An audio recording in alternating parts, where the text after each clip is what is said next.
to pose these questions, these creative little thought experiments, and people in the chat, you could play along. Obviously, 2 months into the season, we're kind of at a checkpoint, if you want to call it that. Sure. What do you think the Tigers could be a year from now, Uper? Kind of paint that picture for me a year from now. What could we realistically be? Because I looked a year ago, they were 19-30, fourth place in the AL Central. I think a year later, they're in a much better position, completely overhauled their front office. A year from now, Uper, what are you thinking for the major league team, for the minor league team? Just paint that picture of what we could hope to see. Well, obviously, I don't believe Riley Green's injury is a long-term issue, right? It shouldn't be. So if he can get back and continues to progress on the path we've seen so far this year, he's going to be a borderline all-star player. So now you got that to build around.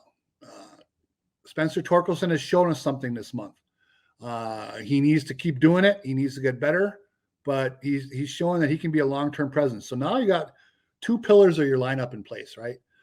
Baddoo, the power's back.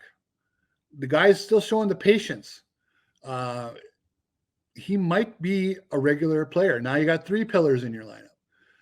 So that's something to build off. Now you're getting the pitching back from injury.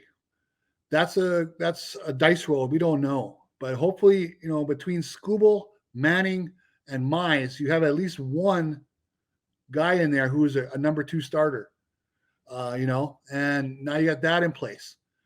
So pieces are coming together. And then the big thing is Miguel Cabrera's money goes away.